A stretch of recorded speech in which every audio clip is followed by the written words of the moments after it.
लग्न में केतु होना एक ये चीज दर्शाता है कि केतु एक प्यास है जो आपको यहाँ बता रहा है कि अपने ऊपर काम करना है, आपको अपना बेस्ट करना है, ना कि कोई गिराना है। यदि आप नहीं संभले तो स्वाभाविक है बहुत बुरे गिरेंगे आप, क्योंकि ये लाइफ में यही दिख रहा है कि ये सब जगह से फंसे पड़े हैं और कोई भी रास्ता नहीं मिलेगा, और आज नहीं मिलेगा कभी भी नहीं मिलेगा। फिर भी यदि आप रास्ता निकालते हैं तो सामने रास्ता मिलेगा, क्योंकि कोई ना कोई द्वार तो खुल ही जाता है यदि आप परमात्मा की शरण में होते हैं।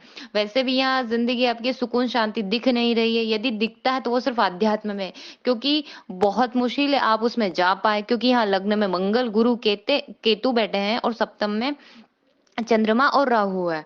तो क्या ये पूरी लाइफ इन्होंने जो आप जिस चीज की आपकी इच्छा है ना, वो ही चीज यहाँ पे सबसे ज्यादा प्रॉब्लम देगी आपको। नमस्कार दोस्तों, मैं प्रज्ञा आपका हार्दिक स्वागत करती हूँ अपने प्रोग्राम में। दोस्तों, ये मेरा व्हाट्सअप नंबर है, यदि किसी को भी कुंडली से रिलेटेड जानकारी चाहिए या कुंडली बनवाना हो तो आप इस पे संपर्क कर सकते हैं, और इसके चार्जेस है। और यदि मेरा प्रोग्राम आपको अच्छा लग रहा है तो लाइक करें, शेयर करें, प्लीज सब्सक्राइब जरूर करें। दोस्तों, इनकी जो तिथि है प्रतिपदा है, नक्षत्र मघा, केतु का है, दिन गुरुवार का दिन है, लग्न कुंभ है, राशि इनकी सिंह है, चरण इनका दूसरा है, गण राक्षस है। इनकी जो अभी दशा चल रही है वो सूर्य की महादशा चल रही है, और जो कि सप्तम भाव के मालिक हैं और व्यय में जाके बैठे हैं, जो कि बिल्कुल अच्छा नहीं है। सप्तमेश अर्थात विवाह वाली लाइफ का व्यय में जाना जो अच्छा नहीं है, और सप्तमेश पति के साथ अष्टमेश का बैठना जो कि वो बुध है, और साथ ही सप्तम भाव में चंद्रमा और राहु की युति, ग्रहण दोष जिसको बोलते हैं। डिग्री में तो अंतर है, पर चंद्रमा केतु के नक्षत्र में है तो ये भी प्रॉब्लम है, और केतु भी चंद्रमा जैसे ही राहु के नक्षत्र में है तो फिर सुख कहाँ है, नक्षत्र तो पूरा एक ही हुआ ना। राहु शुक्र के नक्षत्र में है, शुक्र अपने नक्षत्र में मृत अवस्था में है, दाम्पत्य पूरा खराब है इनका। और इनको इसी चीज का है कि ये क्या है कि शुक्र की दृष्टि पंचम भाव पे है, तो ये व्यक्ति बहुत अधिक प्रेमी है और लाइफ में ऐसा करता है कि मेरी इच्छा रहती मुझे बहुत अच्छी स्त्री मिले, बहुत अच्छी प्रेमिका मिले, पर सब छलावा इनके साथ होगा ही होगा। मतलब कुल मिला के जिस चीज के पीछे भाग रहे ना वही चीज इनसे दूर चली जाएगी, वैसा आप देख सकते हैं। यहाँ पर देखें तो दाम्पत्य के कारक शुक्र और गुरु दोनों होते हैं, और वो भी पीड़ित है, केतु के साथ युति में है और एक राहु के नक्षत्र में, तो दिक्कत तो रहेगी लाइफ में, प्रॉब्लम तो दिख ही रही है। और आपके क्वेश्चन को देखकर ऐसे ही लग रहा है कि यहाँ स्थिति आपने खुद भी बना रखी है, क्योंकि हाँ ये भी थोड़ा बहुत ज्योतिष जानते हैं तो उनको पता है कि मेरा दाम्पत्य जीवन खराब है, फिर भी आप खराब होने दे रहे हैं। और यदि हमें हमारी कमजोरी पता है ना तो हम वही खड़े हो जाना चाहिए कि ठीक है मिल रहा है जो ठीक है, नहीं मिल रहा है तो कोई बात नहीं, पर आप उस चीज के पीछे भाग क्यों रहे हैं कि ये नहीं तो कोई और, वो नहीं तो कोई और, भाई ऐसा क्यों। यहाँ संभलना जरूरी है, ना कि भटकना। और इसके साथ ही यदि हम देखें लग्न में मंगल है जो कि व्यक्ति को मांगलिक बनाता है, नवमांश में भी अपने घर सप्तम में बैठे हैं, तो शादी के समय कुंडली मिलाना बहुत जरूरी है। सूर्य का 12वें व्यय हाउस में होना वैसे भी बहुत सारी समस्याएं दिख रही है, आपकी प्रॉब्लम उन्हीं की दशा चल रही है तो हो जाए। जब भी उनकी राहु या शनि के साथ युति आएगी तो इसमें प्रॉब्लम बढ़ जाएगी, आपकी आत्मसम्मान आपका ये भी जाएगा ही जाएगा।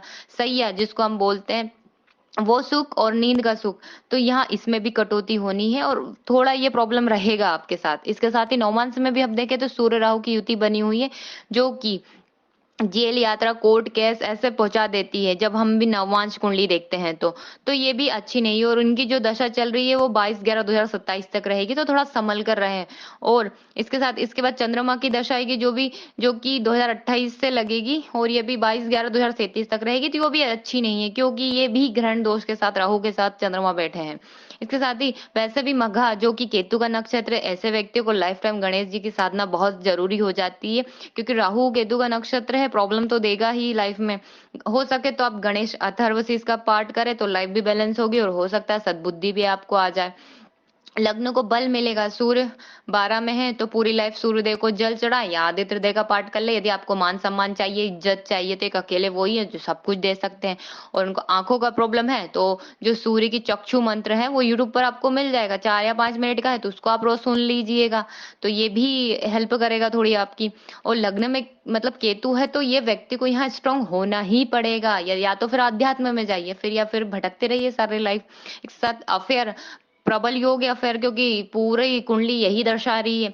राहु की पंचम दृष्टि शुक्र पर पड़ रही है, साथ में सप्तम सूर्य जो 12वें में गए हैं चलित, और चलित में सूर्य लग्न का फल दे रहे हैं, तो सूर्य सहित 4 ग्रह और सप्तम में ध्रुव ग्रह, मतलब पूरा वैवाहिक जीवन अस्त है, पूरा डिस्टर्ब है। इन्होंने पूछा था कि यही कि अफेयर होगा किससे होगा, तो भैया ये तो बहुत खराब कंडीशन है, पहले हो जाए वही बहुत बड़ी बात है, क्योंकि आप एक जगह टिक ही नहीं पाएंगे ना।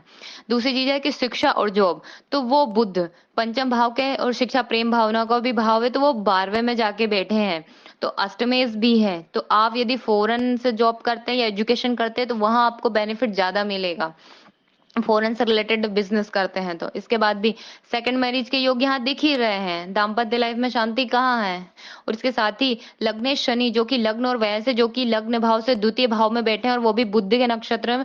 शनि द्वितीय भाव में और बुध के नक्षत्र में, नवमांश में शनि और बुध की आमने सामने की युति है, क्योंकि फोर्थ हाउस में शनि और बुध कर्क में 10th हाउस में बैठे हैं, जो कि ये दर्शा रहा कि नपुंसकता दे देगी एक समय के बाद, चाहे वो मानसिक नपुंसकता हो या शारीरिक हो या किसी भी प्रकार की हो। इसके मानो इनका पढ़ाई, हम बोले कि किस प्रकार की नपुंसकता, मानो ये पढ़ाई में तो उसी चीज में आप कमजोर हो जाएंगे, ठीक वैसे ही हर प्रकार की। कुंभ में वैसे भी सूर्य और गुरु मार्केश होते हैं, सूर्य और गुरु, सूर्य की दशा ही चल रही है। कुंभ लग्न में शुक्र सबसे ज्यादा कारक है, वो भी मृत अवस्था में, पंचम भाव पर शुक्र की दृष्टि है। तो ऐसा व्यक्ति क्या प्रेमी तो होता है, पर उसको जब सही सच्चा प्रेम मिले तब तो, छल कपट वाला थोड़े ना। इस साथ 10वीं दृष्टि शुक्र पर शनि की पड़ रही है, तो वो भी अच्छा नहीं। कुल मिलाकर हम देखें ना, तो भैया शांति से रहिए, जो आपके घर वाले कर ले वो कर लीजिए कुंडली मिला के, नहीं तो भटकते रहिएगा। सुख आपको कभी भी नहीं मिलेगा और कहीं नहीं मिलेगा, इसलिए इतना परेशान होने की जरूरत नहीं है। आप वहीं खड़े हो जाइए, गणेश चतुर्थी करिए, तो शायद आपकी लाइफ अच्छी चले। धन्यवाद दोस्तों।